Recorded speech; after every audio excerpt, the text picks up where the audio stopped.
To the ladies who have just come in, you're still sitting too far from the back. There's lots of space along the middles and the like. Please can I ask you to stack up to the front?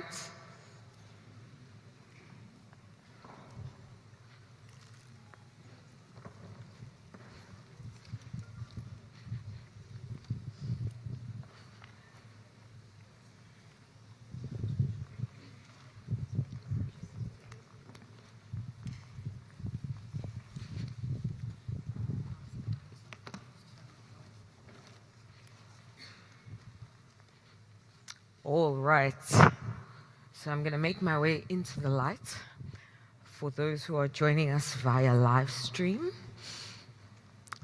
All right. Good morning, ladies and gentlemen. Good morning. Thank you for your energy. I know, I love that energy. I know today is a hard day. We've had 3 days today of listening, of learning, of engaging, of connecting, of introspection and reflection on our journeys and the journeys of all the people who have shared so meaningfully with us at the Global Aviation Agenda Summit right here in Cape Town. Thank you for joining us this morning on the last day of the summit.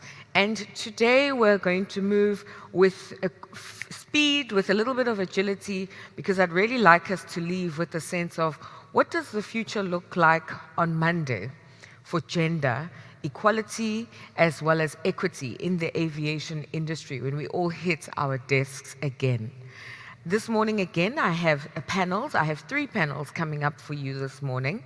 And the final panel will specifically drill down into the details of our roadmap. But before they do, I have the first power panel before me, or rather behind me. And good morning to you, ladies. And they are ready and raring to go this morning with their first set of information, looking specifically at the role of innovation. How we do things better, how we improve the way processes, our thinking systems, and our talents in our organizations work.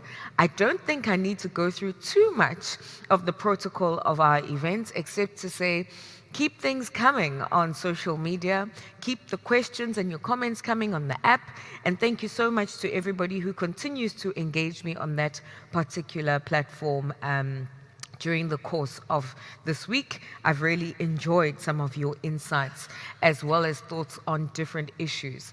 I certainly hope that today as the program goes, we're going to have a little bit more of an opportunity to also chat and hear more from the floor. I know we've been cruising through and speeding through the last 2 days, but I'd really like to hear some closing thoughts, reflections, as well as intentional actions that you hope to be able to implement and deploy within your respective businesses, organizations, and the institutions that so many of you so capably lead. So, ladies, without further ado this morning, I am going to immediately hand over to Connie and allow Miss Connie Avery and her panel to kick off, and let's start system thinking. Let's think about processes and how it is that we do what we do a little bit better as we aid the conversation around gender parity in aviation. Please give them a very warm round of applause. Good morning, troopers, after a wonderful night at the gala last night. We appreciate your attention. The last couple days have really been empowering and exciting and inspiring for me, and I'm sure all of us here. I'm so very impressed with the amazing progress that South Africa has made in getting women in influential spaces in their government, as well as the ambitious course that they've charted. Thank you, gracious hosts. This morning's panel is about innovation opportunity. I'm part of a company, FedEx, that was built on innovation. As a matter of fact, our founder and CEO, Fred Smith, invented the express delivery industry. And since that time, since FedEx's inception, we have not stopped innovating. I am the manager of Safety Science Systems, looking at innovation in how we can improve our safety performance in our operations. So I want to thank FedEx, and specifically my vice president, for sending me here to make sure that FedEx is part of this very important conversation. So joining the conversation today, this morning, we have Brenda Voister, the general manager of George Airport here in South Africa. We have Soma Chakrabarti, who's the president of the International Association for Continuing Engineering Education. We have Baratang Maya, CEO and founder of Girl Hype Coders. Dana Salloum, director of comms at Boeing Middle East. And Chiara Conti, directly to my left, president and founder of Led by Her. Please read their bios so that you can get a better appreciation of the impact of their contribution to this conversation. I said that we would talk about innovation opportunity. And what I mean is what is possible with effective gender integration, as well as what innovation we need in the aviation industry in order to accommodate appropriate gender integration that will inspire innovation. It's what we might need to do now to attract, retain, develop, and promote women to the aviation industry. Without that innovation now within our industry, the opportunity could be lost to other industries.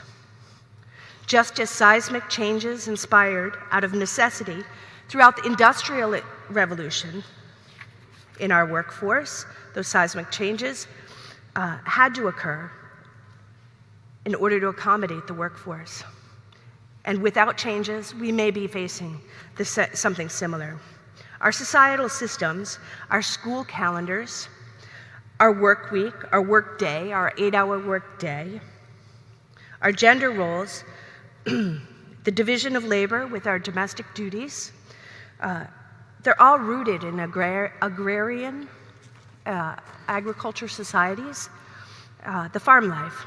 The Industrial Revolution disrupted some of these norms to accommodate the factory, the transportation to the national marketplace, and now the global marketplace. But some of the innovation, some of the innovation, like the Jacquard weaving machine, which enabled the ability to mass produce exquisite cloth that had normally been made by women in the cottage industry. While it revolutionized mass production, expanding markets, expanding opportunity, it also displaced income from women who still had to sustain their domestic labor divisions. Even with the changes that rocked society from the Industrial Revolution, again, some of the legacy systems remain. And that's where we may have opportunity for innovation, certainly the aviation industry. In the last century, more women have entered the labor force for myriad reasons: war, economic necessity, single parenting, ambition. And yet, there's only been minor evolution in our systems. There have been an expansion of childcare options for working parents. The technical and information revolution underway has offered work from anywhere options, whether it be teleconferencing or telecommuting. But still, many of those legacy systems remain. So at a time when aviation is competing for talent with virtually every other industry, whether it be refuse management, hotel services, or entertainment, they're all technology companies, just with a different function, a different service. So we're all looking for the same talent pool. So for nearly a century, we've been the cool kid on the block. We've been the sexiest game in town, aviation, where people who were science and technology, engineering, and mathematicians, there was nothing cooler than aviation. There was nothing better. People were inspired to be part of our industry. Well, now we have to compete for our talent, and we might need to do a little bit of changing in our industry to accommodate that competition. To help with this conversation, we'll start the panel, but I believe it's a strategic imperative for our industry in order to compete and retain and promote women to make some changes. So let's take a look at what gender integration brings and what our industry might need to do. All right, so I'm going to start by asking Brenda. I work for FedEx, a company in the industry, a company for profit in the industry, and companies like mine are always looking at the return on investment, how we can find efficiencies in our business.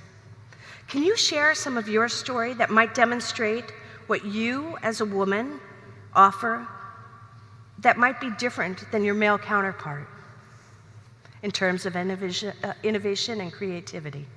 Thank you, Connie. I found myself, starting as a young lady with a degree, but nobody noticed that I had a degree. And always being the one that stood at the back, not knowing when are you going to get your turn. So I had decided as a little girl, and I come from a big family of 6 kids, and I have bad middle child syndrome, and the third one, and I'm always fighting for being seen. So I said to myself as a little girl, I'm actually not going to just sit in the middle and accept that I'm invisible.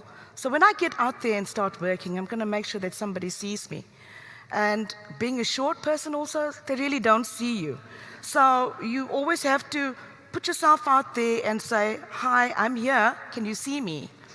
So when I started working, I got in this whole aviation industry full of men, and you obviously have to do a lot more for them to see that you can also do the job. So I found myself having to stay one day 2 hours extra, another day 3 hours extra, until it started becoming a whole shift, so working double shifts with a little baby at home, but I still had to be showing that I can do this. So in other words, I was doing a job, extra job, and not getting paid for the extra part that I had to do, only because I wanted to latch on everything and everyone that I could get something out of. Now, 20, 30 years ago, you couldn't just Google things or I had a Motorola, the big one. You opened and you pull that out. There was no Google, so you couldn't Google it. So you had to latch on to get skills from somebody else. So let me tell you the sacrifices that puts you through, and if you do not have a partner that supports you, your sacrifice that you make is that you lose a lot from what you give. So in all of that, trying to show who I am and prove that I can make it in this world and that I am equal to everybody else, I lost a marriage, but I then became a single mom. But that didn't deter me. So I'm saying that when you put the effort in what you're going to do, you would reap the profits. The harvest will be yours, but it's about the timing. And all I'm saying is that, ladies, get the partner that supports you. But if you don't get the partner that supports you, you're there for yourself. You can still make it on your own. Thank you.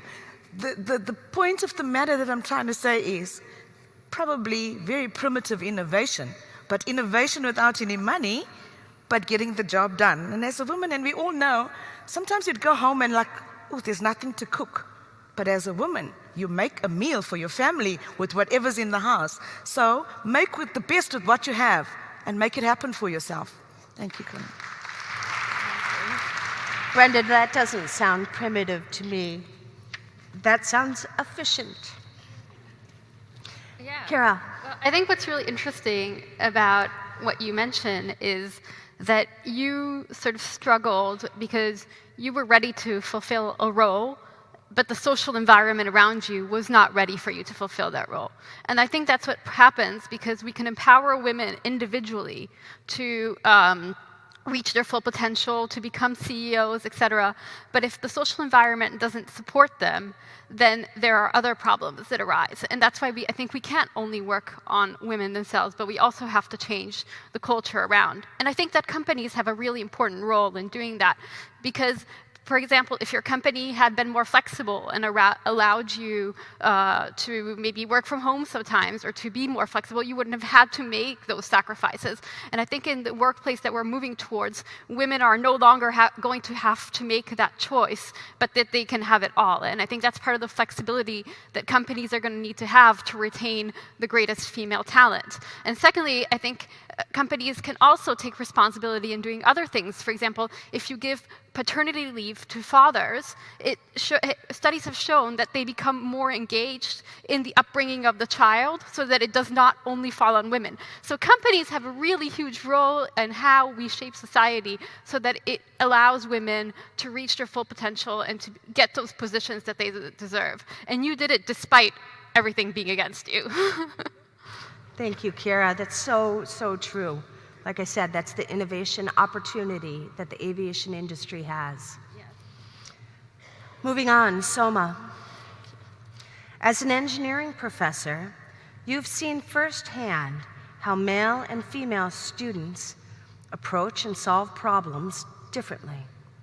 Can you share some insight about what benefit there might be in having more gender-balanced workforce, and what effect that might have on the innovation within our industry? Sure.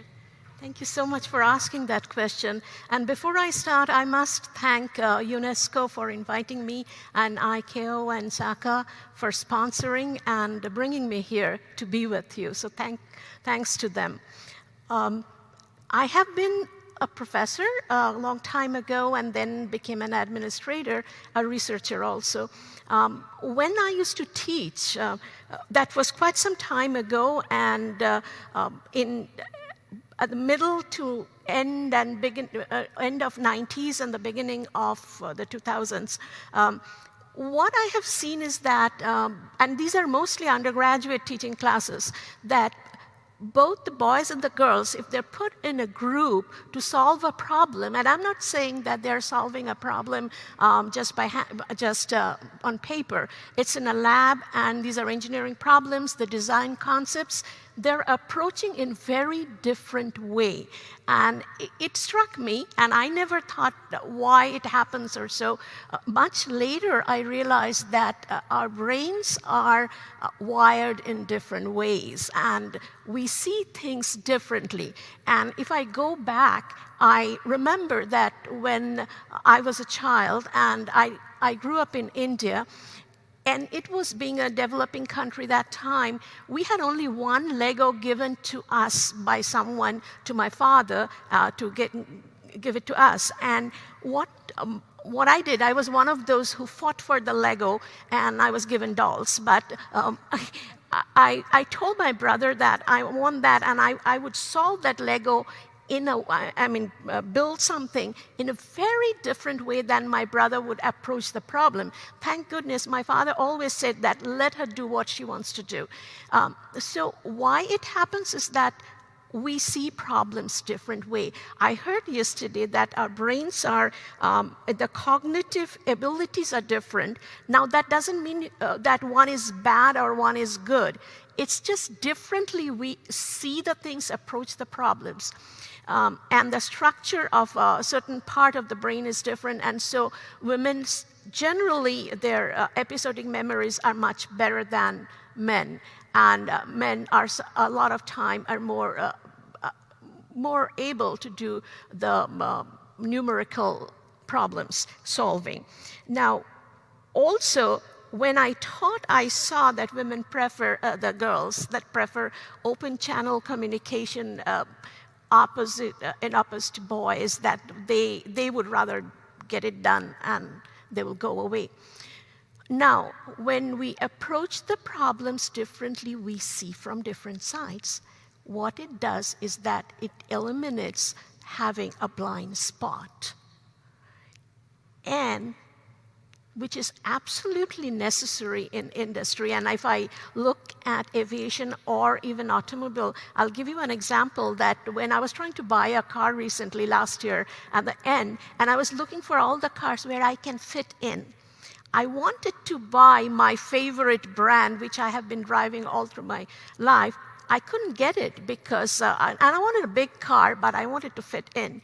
So they didn't prepare the seats that way. So I bought another car, another brand, which I didn't want to buy, but the car was fabulous. So what happened is that it just drove the bottom line, just using one consumer, but there could be many like me. I don't think all the women are very tall. I mean, there are some women of my height, and so they will be solving for them, you should have thought a different seat. So this is the way we see the things. Now, what it does to innovation is very important, because if, as you said, Connie, if there is no innovation,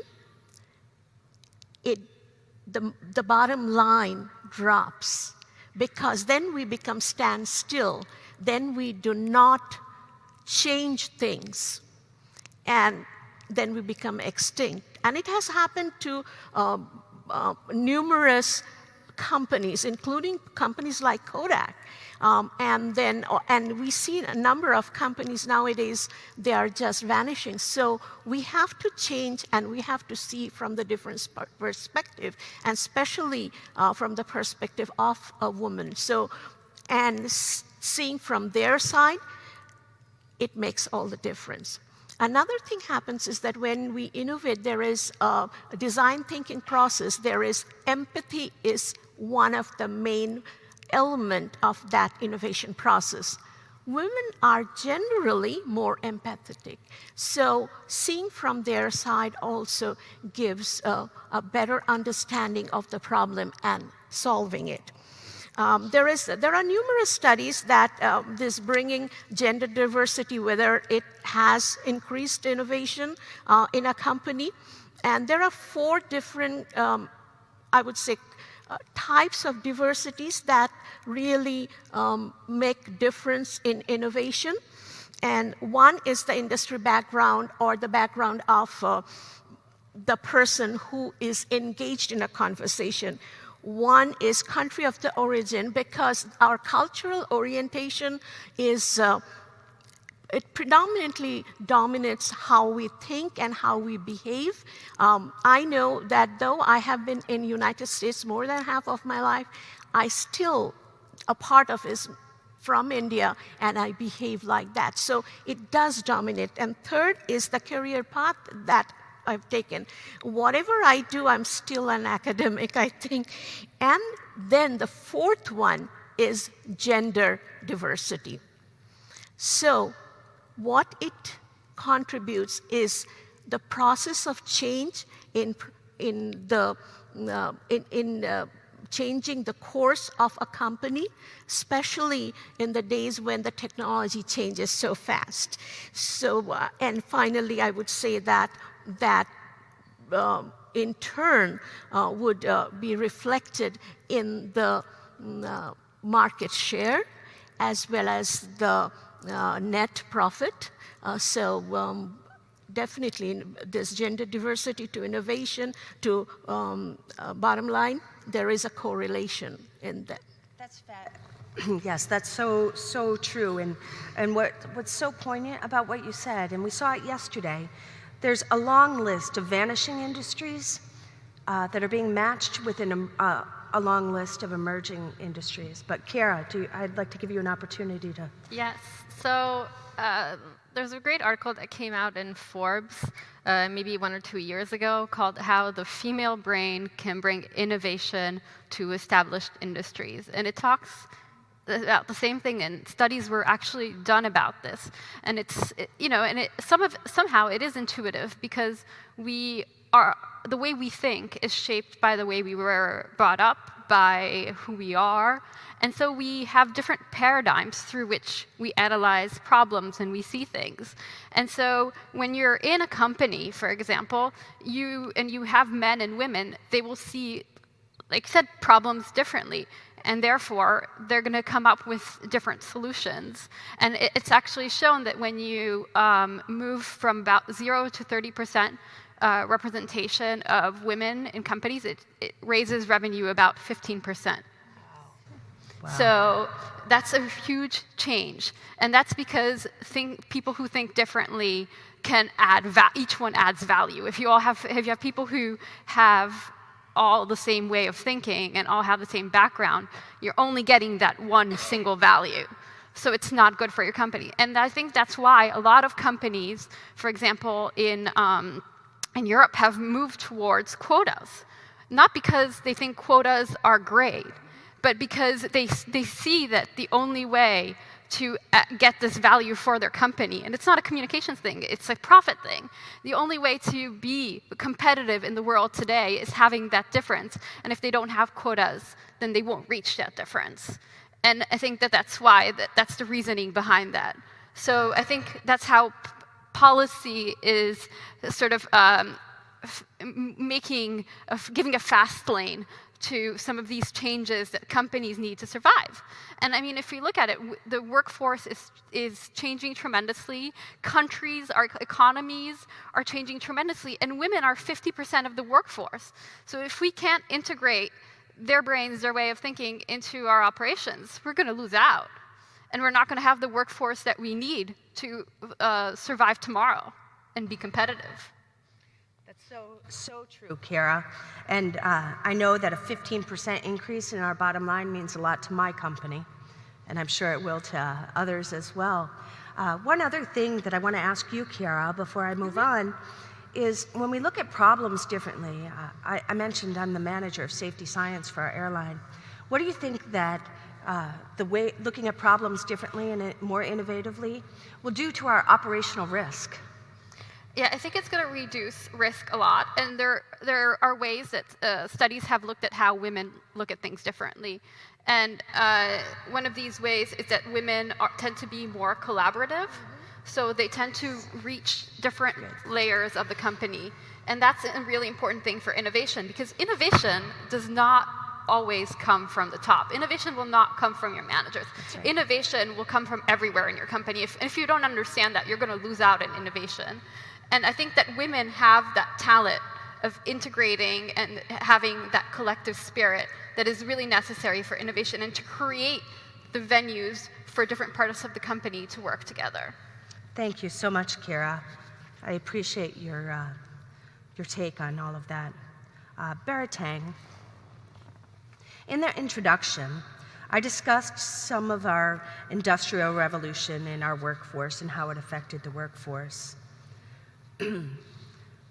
Designs that are around today in the work we do, were designed around the male worker. I know myself, as a former naval aviator, I wore men's flight suits and I sat in cockpits that were designed for a man, and I know our audience has experienced some of the same ergonomic realities.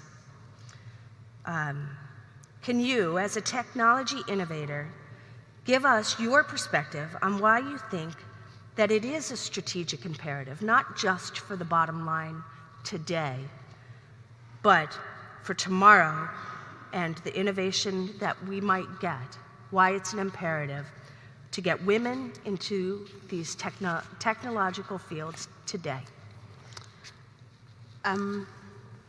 Maybe I should just give a background of what I do first. I work in a space where we're trying to close the gender gap that exists in STEM field. And from the work that we do with women and girls, just teaching them how to become innovative has shown that really there's no excuse of why women are not there, because they can be innovative. I belong to a global movement called Technovation, where we teach young girls how to be innovative and come up with solutions that can solve issues around their community, and they all compete globally. You should see the apps that these girls come up with. It's reality. However, to answer your question is, nowadays, businesses are moving towards, with the introduction of AI, robotics taking over, there's more jobs that are going to be lost because automation is now beginning to take over what human beings used to do. Now with skills changing, and moving into a different direction. We saw yesterday when they were talking about engineering. The engineers that we used to want in the future are different from the ones that the future wants. The future skills are beginning to be more human against the machine. Machine intelligence is beginning to take over our job. And I'll make an example where it affects humanity and it affects companies, because businesses are doing all these strategic moves. Oh, we want machine intelligence, we want AI in our places, we want robotics.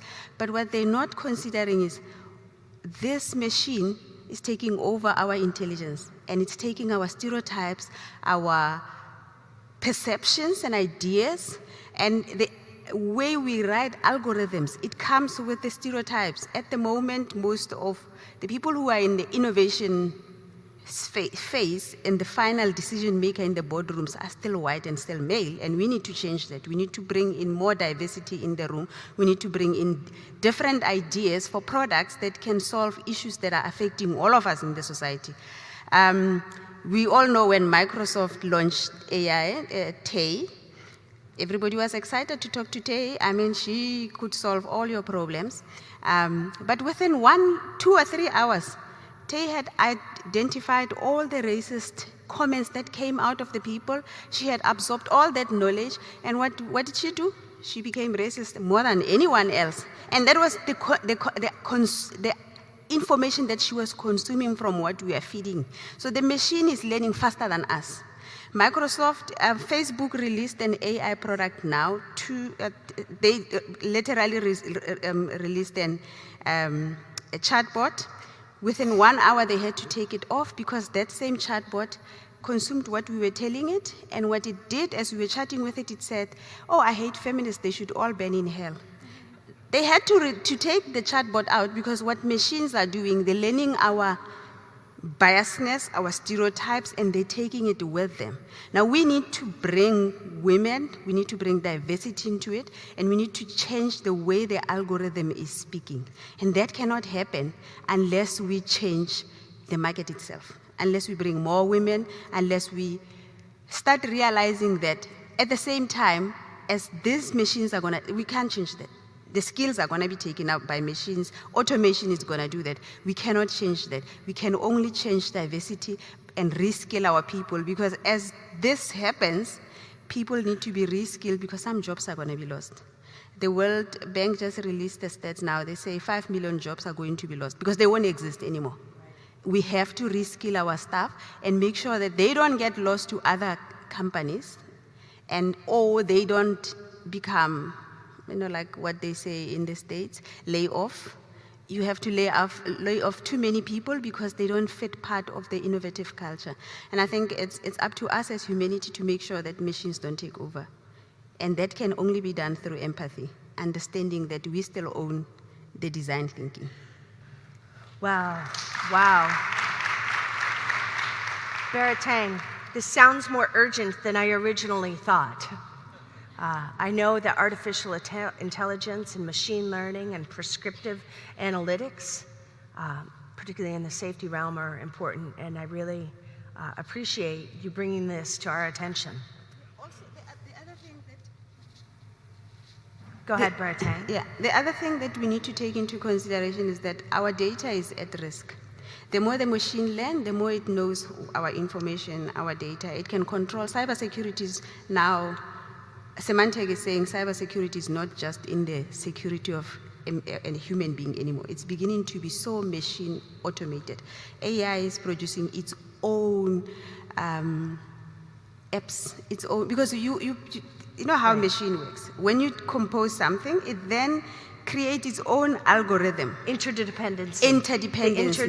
And that is taking over because now we cannot compete with it. Policies are written based on human experiences. AI is busy doing its own thing. So we need to bring alliance into making sure that we catch up with innovation. And whether we like it or not, this is staying. Technology is staying, and it's going to go there. It's up to us as humanity to make sure that we protect ourselves, to know that our data is safe. What's going to happen to it? I mean, we've just gone through Cambridge Analytica. It's things that we didn't anticipate to come with innovation, but they are happening. Right. That's such a, that's more compelling than the bottom line, truthfully. Kira, what do you have to add to this? Yeah, I have to start with the question, which is why are all robot assistants women? You know, that is already like something that we should be asking ourselves. Alexia, all of them, you know, and this is, you know, we're perpetuating stereotypes in the future of the past. And we need a George. That's because exactly. Why can't, you know, George be the assistant, but it has to be Alexia. That's a good point. You know, and I think that's because men are the scientists creating these things, and that's the problem. That's why we need to get women, and this is really urgent, we need to get women into artificial fields like artificial intelligence, coding, etc., because they need to be creating the machines that are going to be around us tomorrow, because otherwise those machines are going to discriminate around us. And we're going to find ourselves left out. So I think it's an imperative. It's an imperative at all levels, starting with the youngest and going into companies, making sure that women are in those key innovation spots. I mean, when I don't work in the field of artificial intelligence, but when I was at the Web Summit, and when I was invited there, I saw a robot, and his name was Einstein, of course. And there was a female robot, and her name was Sophia. And Einstein, the genius, said to Sophia, "Babe." So you see that somebody programmed that. And I'm pretty sure it was not a woman. So, and these are just examples, but these are examples that stick in your head, and you see how urgent it becomes and why this is a huge issue that we all have to work on, and also for the future of companies. And that brings me to the second issue, which is that I think that it's great that you're creating an initiative that is only for women. I have an entrepreneurship program for women in France, aside from my work with companies. And you know, people always ask me, you know, it's called Led by Her, and they're like, oh, when is Led by Her going to start helping men entrepreneurs, et cetera? And I say, well, when women are 50% of the world's entrepreneurs, I'm going to start helping men. And not until then. and that's the point, because women are not entering these fields like entrepreneurship, like STEM, etc. So you need to create initiatives that are only targeting women so that they have those pathways that are adapted and suited for them. Because guess what? You know, I worked for an international organization for a really long time, and I learned that projects and programs that are mixed are actually gender neutral on the front, but they're not in reality. And you know, we live in the real world and not the ideal world. So things that are created were created by men, and the structures in our society were created by men. So there's a lot of unconscious bias in the way programs are taught, in the way you know, in the way coding programs are designed, in the way things are designed that keep women out. And since we have that urgency of getting women in, then we should design it for women.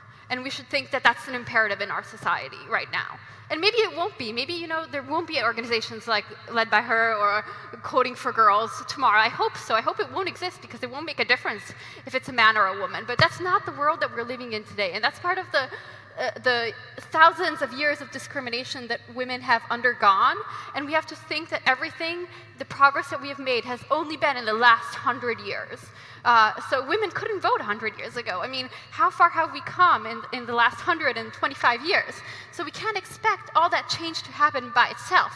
And we have to create programs that are targeting women, that get them where they need to be to create that equality and that fast track that equality, because like I said, it's an imperative today.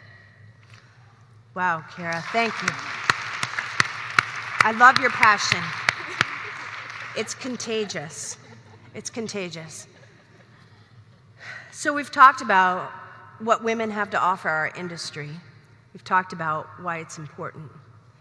Now, Dana, I want to talk about with you what our industry has to offer us and what we might need to do to accommodate this imperative. Yeah.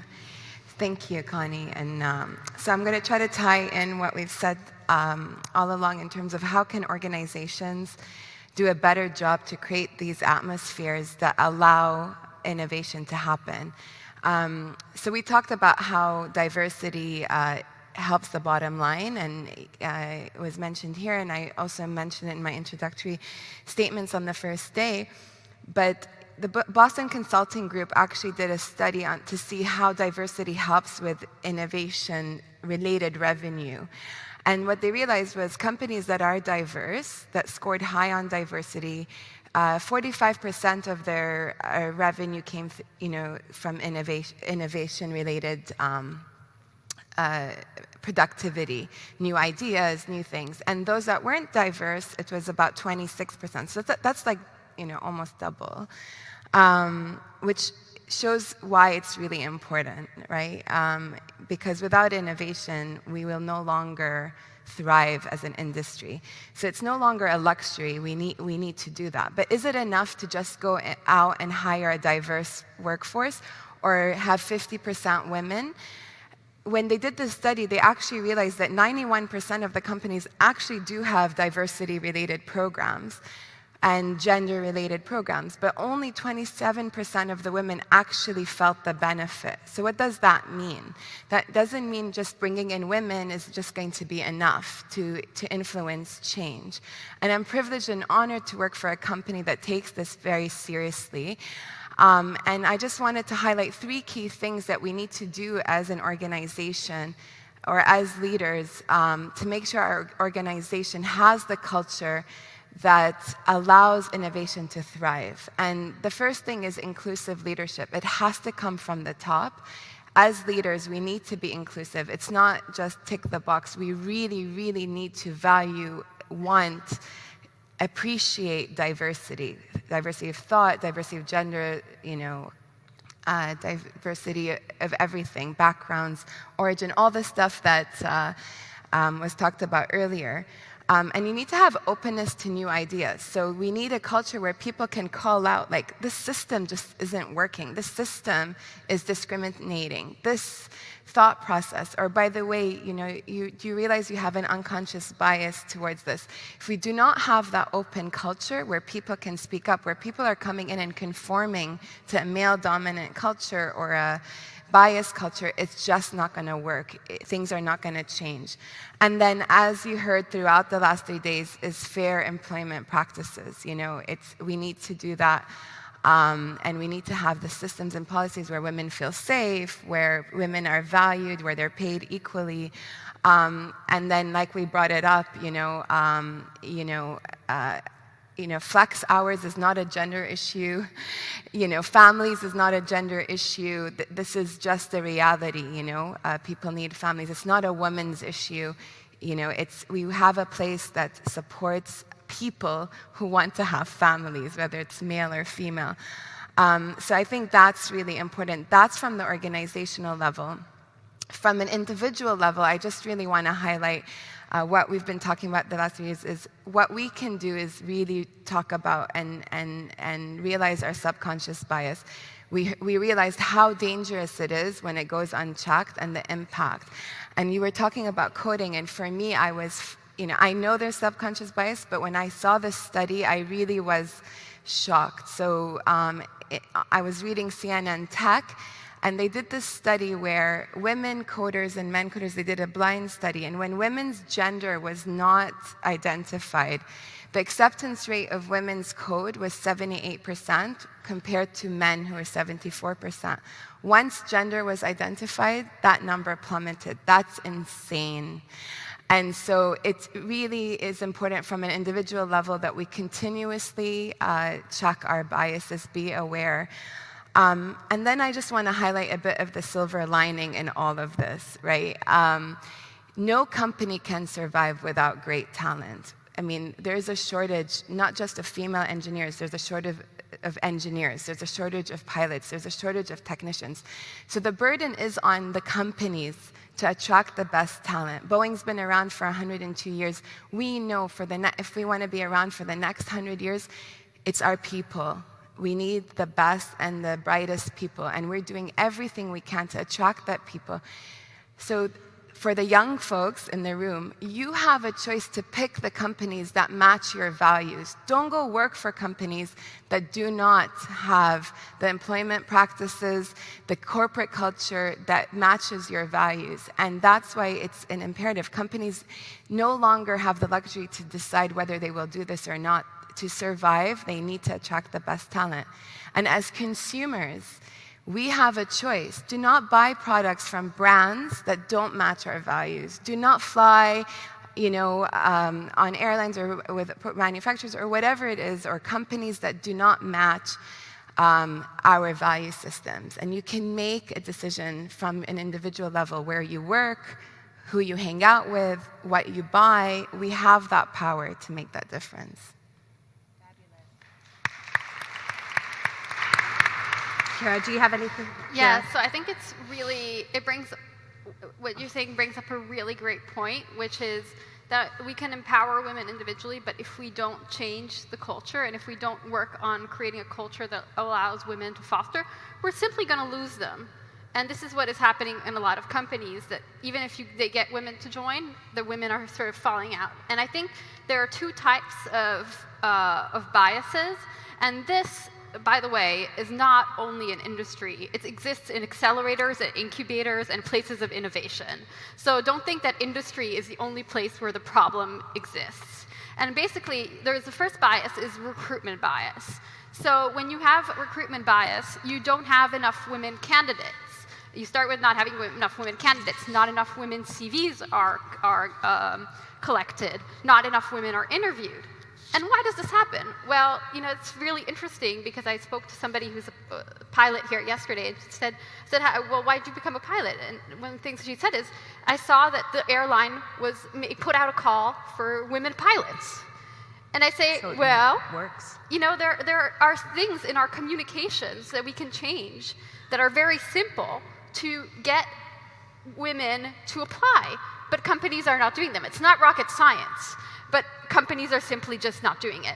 And when I was looking at, for example, at a coding school because they were having problems with within the school, and I was looking at their website, and it's basically saying we have a culture of like ping pong and darts, and there's not a single woman on their website.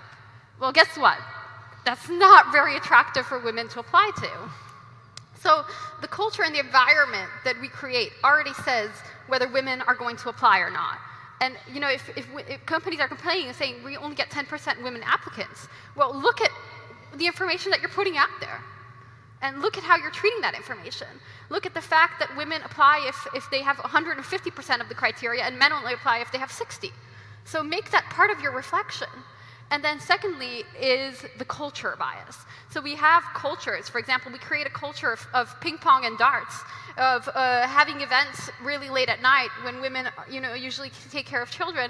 And all of this ends up excluding women, not paying them enough, et cetera. So I think that there's a lot, because we're looking a lot at women as individuals, but then, what is the value that companies are offering women? And the reality is that today, a lot of companies are offering women and saying, hey, do you want to come work for my company? You're going to be the only woman in this company. You're going to be paid half the salary of your male colleagues. You're going to work 3 times the hour.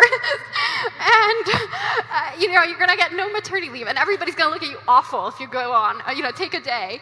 And do you want to apply? And this is the value proposition that we're offering women, and then we're stunned that they don't apply. So I think we really need to change those environments so that actually they are in reality, and not just in words, and saying that they are accompanying equality and progression for women. And I think that Boeing offered you that and enabled you to foster it. It's a process, right? Exactly. So no one's going to change 180%, but if you have a culture of openness where you can call out, yes, right, it's very hard to change, right? And organizational cultures are human-based, right? We've created this organizational culture. So to change, it doesn't happen overnight. No. But if you do bring in, let's say you start with 10% women, even if it's that one woman that you're saying, but she is empowered to speak up and be like, look, this is not working. This is not how you attract.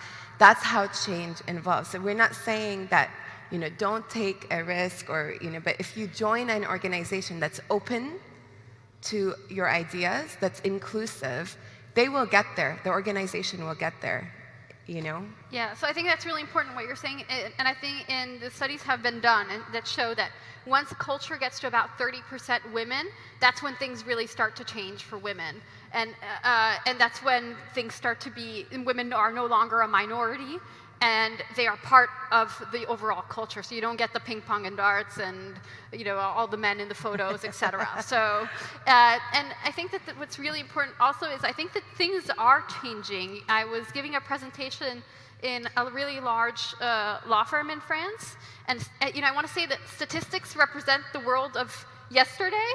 They don't tell us about the world of today and tomorrow. They tell us about what already happened in our society, and we should always keep that in mind.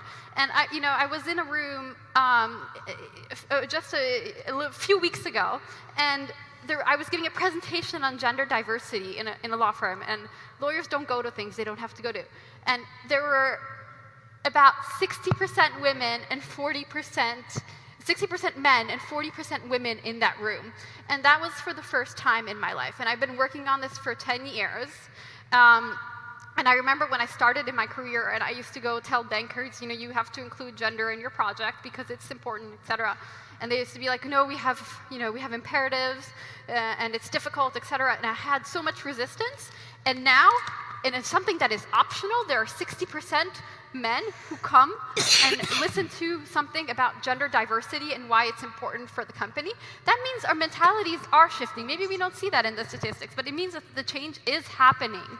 And something that somebody said to me in that room was, I'm aware, and it was an open talk, and this is something that companies need to do to change the culture, is to create forums for open discussions around these topics. And this one man had this venue, and he said to me, I'm aware that I treat my female intern and my male intern in a different way. Yes. And already, that's half the battle that he recognizes that, okay? And it wouldn't have happened 10 years ago. And the second thing that he said is, what can I do so that I can treat them equally and I can overcome my own bias? And so, I talked to him and I said, well, give something that you would normally give to your male intern to your female intern, and then she will do it, and then she will prove that she can do it, and that will give you trust, because it's only through experience that you gain trust. And you will think differently because you saw the evidence. And that's the only thing that's going to change your mind. And this is how we change culture, one person at a time. But things are changing, and I want to close with something that is really important and that you touched upon, which is that sometimes we get out of these things and we think that, oh my God, huge policies have to change. I'm only an employee in my company. I'm not the CEO. I have no power to change things. And it's not true. Everybody in this room should feel empowered. Everybody in this room can be an agent for gender diversity and empowerment. There's something that you can do if you're a manager, you can treat your employees in a certain way. You can look at how you treat your male and female employees. If you're a woman, go ask for that raise, go negotiate that raise, and think that you're not only doing it for yourself, but you're doing it for all women. And go out and get what you want. Kara, thanks so much. Thanks so much for the ingredients to the secret sauce. Can I say a few words? Sure, we're just about out of time, so I'll give you a minute. Yeah. Sure. I think you brought a good point that when it is there are more women, it's more collaborative, and there is the real culture change. But then don't forget that you should not be eliminating men from the group at all, because you want a holistic view and you want thoughts from both sides. So bringing both together and having a balanced composition, that's what counts. Soma, that is so true, because we're not here to take over the world. We're just here for equality. Thank you. So we've talked about a lot today, and thank you to all of your contributions. Just to recap, we talked about the creativity, efficiency, and doing more with less that women bring to the workplace. We talked about how we need to be justly compensated for that in an equal way with our male counterparts. We also talked in great length about how men and women think differently and bring different solutions to a particular problem, which reduces our risk and increases our bottom line. And by having a more rounded solution, it's better for our industry altogether. And we talked about the technology. Actually, I can't even begin to recap how important it is with artificial intelligence and machine learning that we have a well-rounded machine. And then we talked about the culture that we need to create in our industry to support that. So with that, I have to thank my panel and appreciate your attention.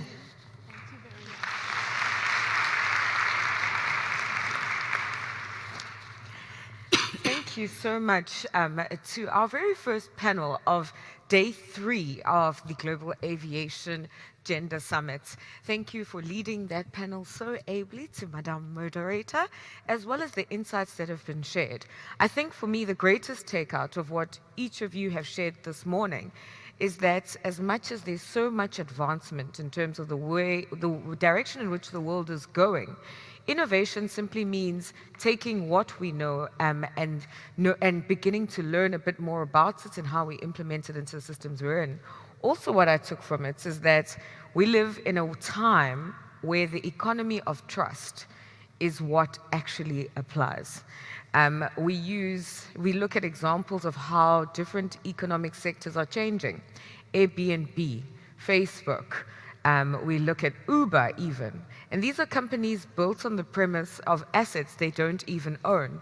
But you and I climb into their cars without thinking about the accident histories of their drivers, without thinking about the criminal records of the landlords whose beds we spend our nights in, and not much else consideration to that. We just need the good, the service, and the environment. So certainly how we relate as human beings is also perhaps right there at the forefront of what innovation and even the thinking around how we process people is something that must be at the forefront of how we change gender and the thoughts around gender in our organizations. So thank you, ladies, and we appreciate your insights. You are welcome to leave the stage because I would like to bring our next panel straight on and continue with our conversation. Thank you.